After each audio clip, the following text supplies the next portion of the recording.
because truth be told, all my children are older than you, mostly. So, but that doesn't mean I can't be relevant. I actually, one of the highlights of my career was in May of 2014. I went to Florida State, so don't hate me for it, but it is a state school, and I did succeed beyond my expectations in life, but I got to make the commencement speech. And honestly, it was the most nervous that I had ever been that I could remember since maybe first starting public speaking. I taught Dale Carnegie for 8 years. I have been in front of amazing audiences, the board of directors at Bank of America, and it was standing in front of a group like you that made me the most nervous. Because if we're going to talk about leadership and we're going to talk about management, if I'm not relevant to you, if I don't connect with you in any way, shape, or form, you're never going to listen to me. You'll tune me out for the rest of my time. And this will be a waste of your time. It'll be a waste of mine, but I won't ever get you to do anything about it. So that's our mission today. We need to be relevant to you. And our topic, Pat asked us to talk about leadership. Now, this is a management class. Management is about working through process and making sure things come out on time. Leadership, I think, is a little bit different, and that's about compelling people to do things that they wouldn't ordinarily do if it were absent the leadership that you can provide. So I want to start, I want you to go back to May of 2011. I don't know where you were. You probably weren't here. I'm sure you weren't here. I had just been given the right to run the Merrill Lynch wealth management business. Now, I don't know if any of you know of Merrill Lynch, but it's sort of an iconic brokerage business that was 100 years old, and it was beyond my dreams that I would be given this opportunity to do that. The challenge that I had, which as happy as I was, is I was now going to lead a team of my very good friends. People that I had grown up with, I had produced with, I had coached in our development program as advisors. I had been their classmates in management training, and we've gone to different parts of the country, and we had done different things, but we'd stayed very close contact. In fact, a couple of them had jobs before the job that I got, and I was running our high-end, ultra-high net worth business called the Private Banking Investment Group. But three of them, had 1/3 of the job that I had. They reported for the person that I replaced, much bigger jobs. Now I'm standing in front of these people, and I've got to lead them, and I've got to learn credibility. And the reason that I tell you that story is because there's no possible way, maybe unless you're in some kind of a group dynamic, like a sorority, a fraternity, or some kind of club, where you actually have to compel the people who are your peers and colleagues to do something. Now, I had the hierarchy on my side, but that lasts about 30 seconds. And then they know, oh, it's just John, so forget it, you know. That's not true. He never did that. And so I had a decision to make, and I had talked to Ben, who was my HR executive at the time, about what the right approach was. And what we decided that we needed to do was to redefine who I was. Because I hadn't worked with them for day to day for quite a few years, and I had been in this other business that wasn't directly the business that that I was now going to run, they maybe lost track of who I had become. They knew me personally, but professionally, they didn't know the 4 or 5 years that I had been in that business, how I had developed. And I needed to give them sort of a glimpse in who I was. And candidly, I had never shared my philosophies with my friends, because what did they care? We both did the same thing. We were just interested in how things were going, and we would bemoan things that we didn't like. We'd talk about things we didn't like, but we never talked about our leadership style or our expectations. And so I went through the things that I thought were important, and if you find value, I'm going to give you to these, because if you want to lead, in my opinion, in any kind of capacity, whether it be in business, in the military, I think there's some things that just have to happen for you to be credible. Does that make sense? And I'll tell any stories you want about that. So the first thing that I think that I noticed that you have to be a good leader is you've got to be, and these are in no order of importance, so don't rank them, you got to be intellectually curious. If you don't really care about learning and developing and understanding the people you're working with and understanding the strategy and making business, if you just want to kind of run the thing but not change it, you're probably not going to be as effective as you would be if you were curious. So I always tried to look for, and I said to them, I'm looking for intellectual curiosity. Now they're all like, well, what does that mean? And I'm like, well, I'm not going to define that for you today because that's like giving you the answer to the test. And we were thinking about who was going to survive and who was going to have to move on as I took over the business, candidly, that wasn't growing, losing market share, coming through the financial crisis, and really needed the status quo to be challenged. So that was one. Two, I needed people who had the courage to challenge the status quo. Well, you know, this group of my colleagues, some of them didn't really have an interest in that, and I said that on purpose because we had to change. We couldn't do things the same way, and I knew that they were afraid to take on our biggest advisors, who they led and managed. Because if they did anything to make them mad, they might leave, and that would reflect poorly on them, not only because those revenue would leave, but they would be perceived by the organization as ineffective. So I purposefully told them that if you want to succeed on this leadership team going forward, second thing is you had to have the courage to manage the status quo. The third thing, and this is kind of a table stake, you've got to be an expert in the business that you run. And I think some people would tell you that, no, it's leadership is sort of agnostic. If you don't know everything, it's okay because it's just your ability to assess people. I don't agree with that. I think that if you're going to earn the credibility, especially of people who were your colleagues, if you don't really understand how the business works, I don't know how you delegate when you don't even understand what it is. And so for me, I needed to have that expertise. But what I knew we needed at this time in our history as an organization is we had to have people that were expert in their businesses because they were going to have to stand up to our advisors and tell them why their advisors' thinking and holding on to the way we did business in the past had to change. And if they couldn't compel that person to consider the future, there's no chance we had being successful. You have to have self-awareness. Now, if I would put anyone at the top of the list, this is the one thing that I think is most important. You've got to be self-aware. And what do I mean by that? You've got to understand your impact on people. And when you do something stupid, you need to understand that you did something stupid, and you need to react and do something about it. If you do something that's mean, if you do something that's clueless, whatever it might be, you got to have the self-esteem and the self-confidence to challenge yourself. Or when you get feedback, you need to be willing to incorporate and listen to that feedback and then go reflect on how accurate that was or what you should do about it. And I've worked for so many people who have no self-awareness. And you don't like those people. I know you know what I'm talking about. They just don't understand their impact on people. The other thing you might be learning about is emotional intelligence. Now, what's emotional intelligence? I think that's really empathy. It's whatever you want to describe, but it's really understanding how you behave and your impact on people.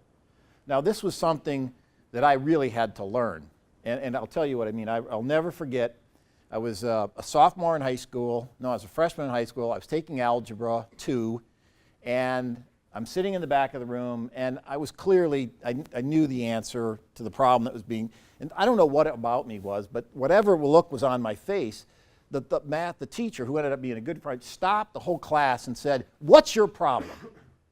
Just because you haven't figured it out doesn't mean the rest of the people." She started yelling at me, and I was just sitting there. And what I realized was, I'm not a very good poker player. And so I would read, you could read my face. And so that's an example of emotional intelligence. So I had to learn to think about my nonverbals when I was communicating to people because I was sending a very different message, or maybe I was sending too clear of a message, and it wasn't very respectful to that. So that's another example. So if I think about those leadership characteristics, those are all important things to do. I tell you that because as I took over this position in this leadership is many of the people that I had to lead didn't have all of those qualities, and or they had never been expected to exhibit or demonstrate those kinds of qualities. And I needed to do it because I had to level set this group of friends so that whatever happened would be perceived, and I say perceived, to be as objective as possible. That it wasn't personal, that you never liked me, or you always treated me this way, that's why I'm not on your team anymore. And so that was the journey that we began. And it, to me, and I'd love to get into examples for some of this time, that was a table stake at that point in time. It was the only way I could figure out how to begin to transform my relationship as a peer to one where they were subordinates and I was their leader. So leadership takes many different forms, and in some cases it's situations like John was in, where he was the named leader of a multi-billion-dollar business with 25,000 employees. But leadership also comes in the form of relationships. And that was the opportunity that I was given back in 2011 at the same time. So John and I came into our relationship together from two very different perspectives.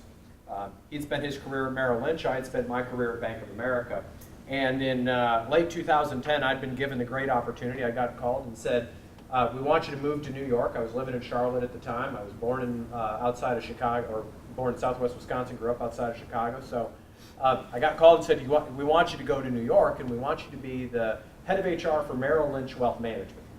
So at this time, when this merger was coming together, you had Merrill Lynch, who was a very strong organization, very strong culture, but also a economic environment based on the financial crisis, where after seeing the fall of Lehman, after seeing the fall of Bear Stearns, the rumors and the innuendo of his Merrill next and his Morgan Stanley next, and Bank of America had to come save them.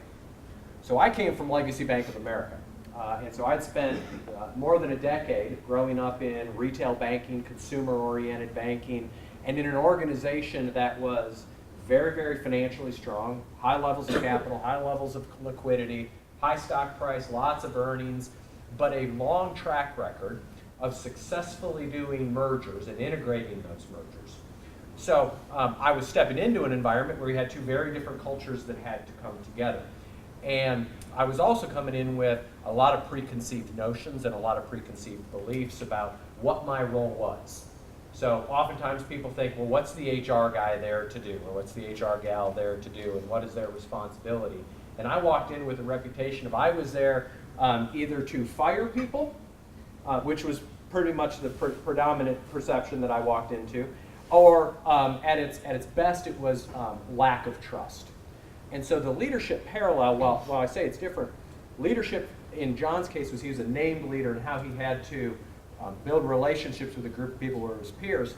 I walked in and had to lead through how do I build relationships who are now my peers, and how do I overcome stigma or perception that I really had no responsibility for creating, but was the relationship or the reputation that I had to step into. And there's two things that I learned throughout that period of time that really, really good leaders do, regardless of the type of leadership role that they're in. Number one is, and this to me is the most important thing, they listen. And they appreciate the value of perspectives from different people. They appreciate the value of people's experience, their knowledge, their opinions around certain topics or matters, and they welcome that discussion and debate, and they demonstrate that they're actively listening to them. It's so important for a couple of reasons. Number one, because a really, really good leader understands that they don't have to be an expert in everything.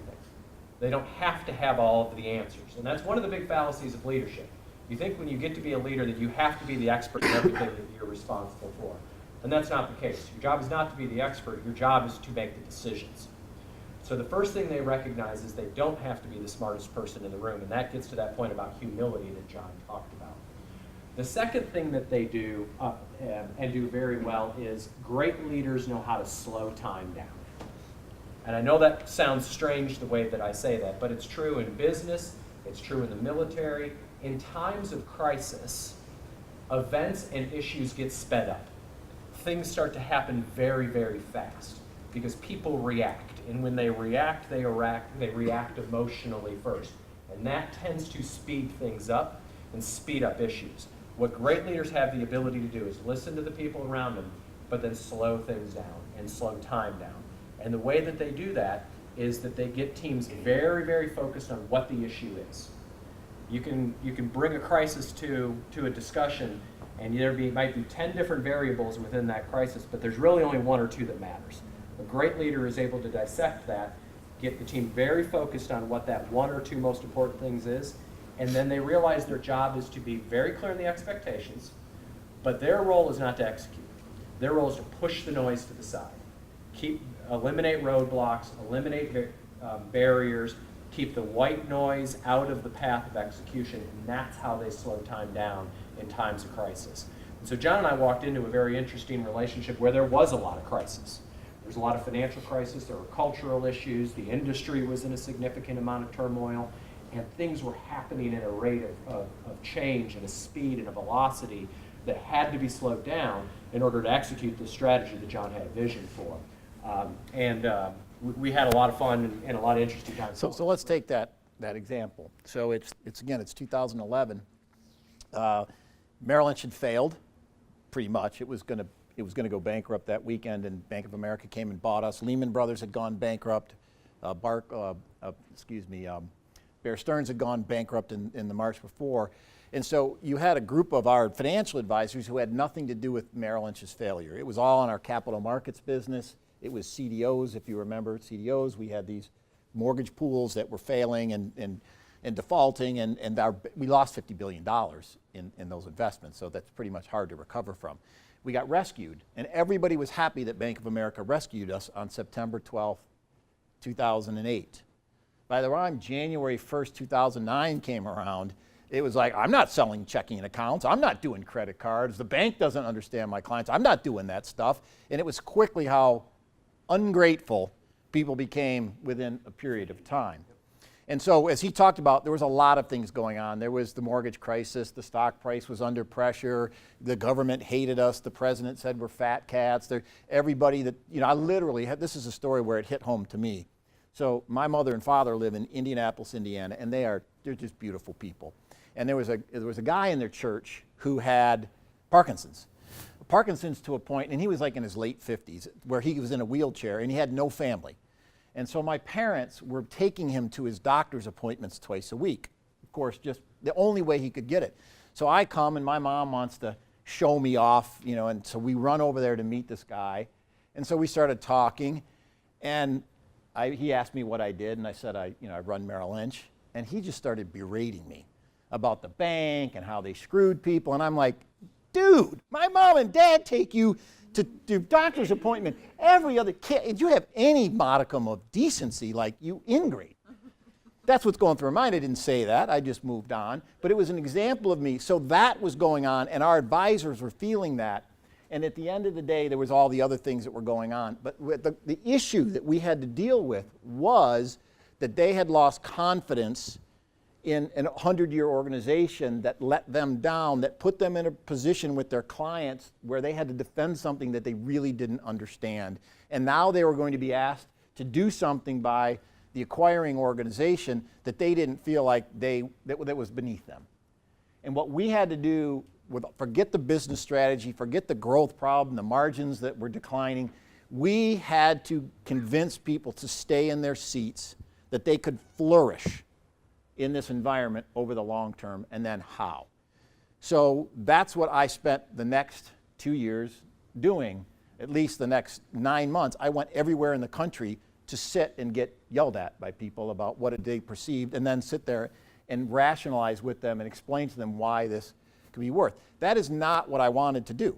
It wasn't in my, in a strategy session, it wouldn't be something that you would want to prioritize, but it was what was necessary at the time. There was no way anybody would listen to us if we didn't address their concerns and fears and candidly challenge their bias, because their bias was incorrect. And so while John was out winning hearts and minds, so to speak, or stabilizing the culture, I spent my time really learning the business. And so if you think about when two companies come together, there's different cultures and different attitudes that eventually have to marry.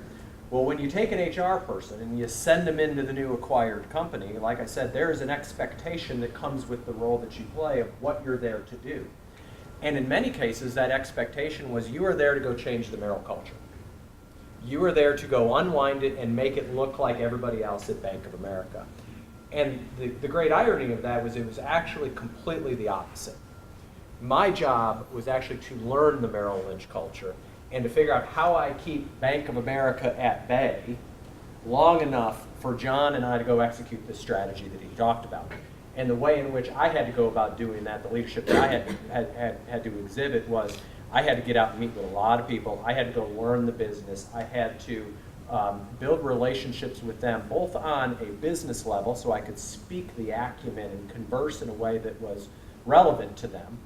But also I had to build personal relationships with people and spend a lot of time doing that, so that when we did get to this point where the strategy had to come into execution, and that came in the form of some organizational change and redesign that we architected, I had the relationships to be able to execute John's vision and strategy, but do it in a way that was trusted by the people who now worked with him, but then also had the credibility and the understanding of the business and the ability to articulate that strategy back to Legacy Bank of America, the parent company, on why it mattered and why it was important and why we were going to do it this way, because there were a lot of people who thought we should have done it differently.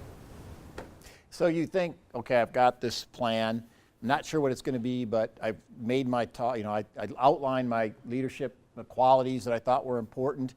And, you think you're well-meaning, and these people, everybody nods their head, and you're right, all right, this is going to work. We've got time, to tackle some of these problems with perception and externally.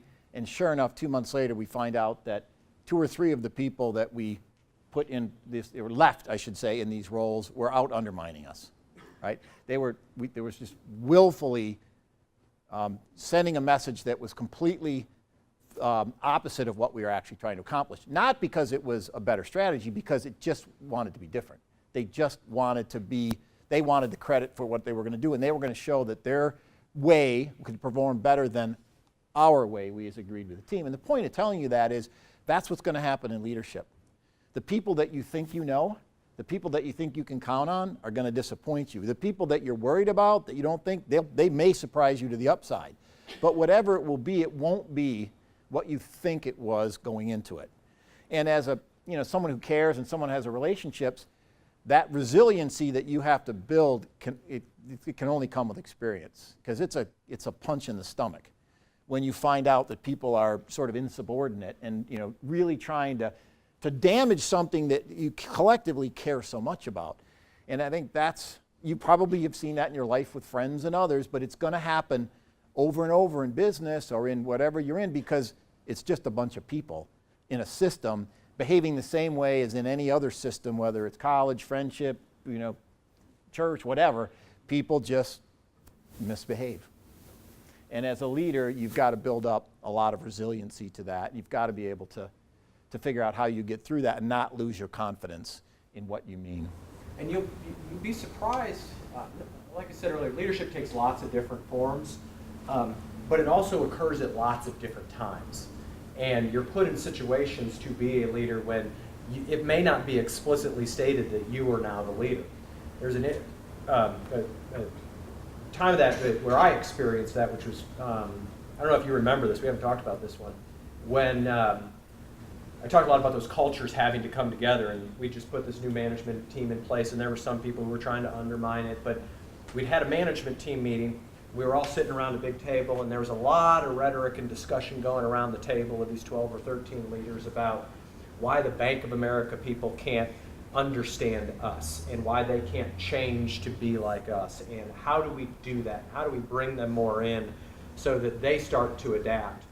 And I remember making this, feeling this way, and I said, team, I can't, and I'd been with the group for about a year now, and so they'd forgotten that I was Bank of America and now accepted me as Merrill. And I said, I had to remind him, I said, when I came up here, I was Bank of America. I was the people that you're talking about. I represented the culture that you say needs to be changed. If I can change, if I can come in and you guys can welcome me into this culture, you can certainly do the same with the Bank of America culture. And it was a very interesting turning point. And it gets to John's point about leadership and humility being 2 very important traits that go together. Is I didn't necessarily do it to be some defining moment.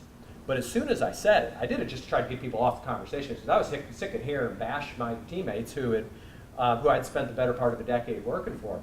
So I really first... Who saved Merrill Lynch? Who saved Merrill Lynch. So I was really trying to do it just to get back on the business conversation rather than the woe is me. But the reactions in the faces in the room was fascinating, where all of a sudden you just saw this turn where it was like everybody went from this kind of more woe is me and aggressive type, even facial expression, where all of a sudden there was this realization that you could see just go across people's faces where they said, you know what? We are actually acting like that, and we're not being humble ourselves, and we're not being accepting, and maybe that's why there's so much cultural dissonance or transition that has to happen. And so that was at a level where there were 11 that ran the country. There was 126 people below them, and you can imagine what they felt, right? Because if those 11 are exhibiting it, you know the other 126.